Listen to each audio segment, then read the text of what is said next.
The rule of law is a phrase you've probably heard.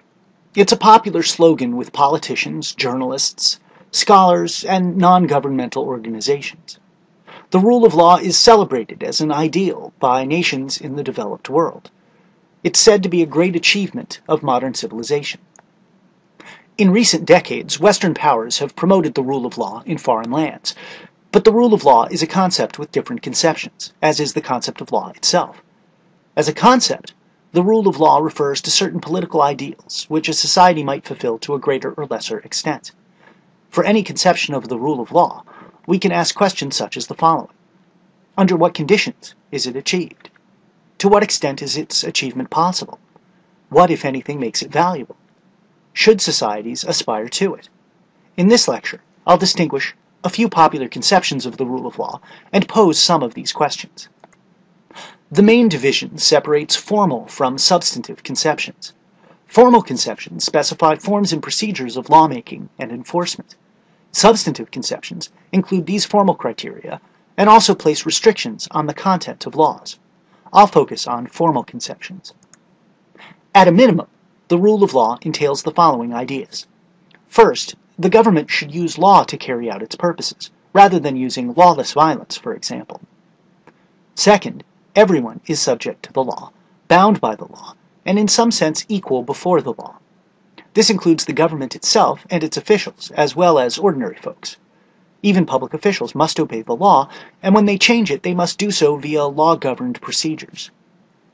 Third, there shall be a government of laws, not of men, by which we mean human beings. Public officials shall not engage in arbitrary exercises of power without legal authorization. These ideas are found in an influential early discussion of the rule of law in the work of the British jurist A.V. Dicey, who lived from 1835 to 1922. But the ideas themselves are older still. The phrase, "a government of laws and not of men," appears in the Constitution of Massachusetts in a statement drafted by John Adams. The idea was echoed by Chief Justice John Marshall of the U.S. Supreme Court in the seminal 1803 case of Marbury v. Madison. Marshall wrote that the government of the United States has been emphatically termed a government of laws and not of men. But the idea of a government of laws, not human beings, requires some interpretation. How is it even possible? After all, laws don't apply themselves.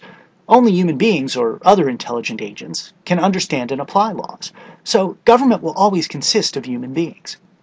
Perhaps the famous phrase really means a government not of human beings alone, but of human beings bound by laws. But the rule of law has come to mean more than this.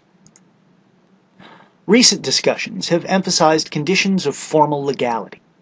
The American legal scholar Lon L. Fuller, who taught at Harvard Law School, suggests the following 8 conditions on lawmaking and enforcement. First, cases must be decided based on general rules, not on a case-by-case basis. Second, the rules must be publicized.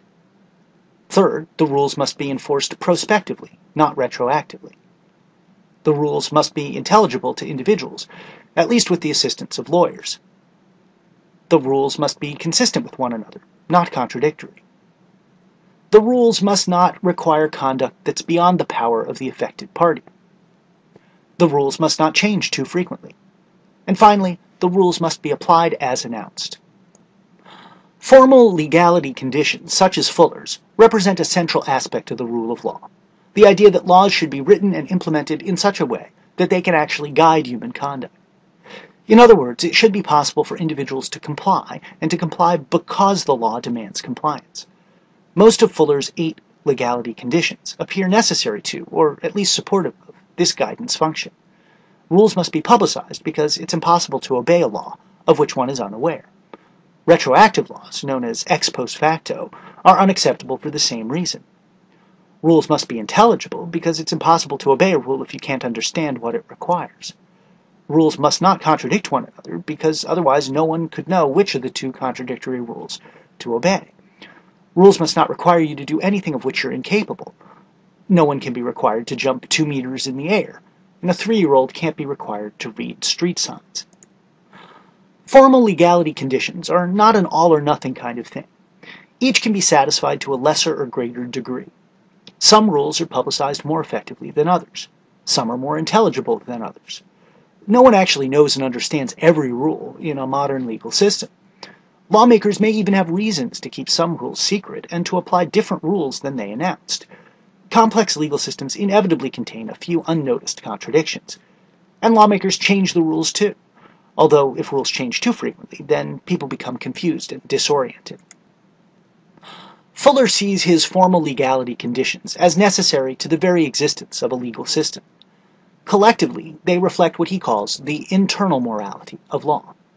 He declares that, quote, "A total failure in any of these 8 directions does not simply result in a bad system of law.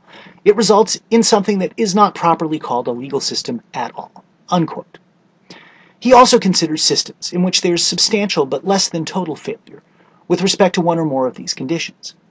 Foremost in his mind is Nazi Germany, where there was a, quote, "general and drastic deterioration in legality," unquote.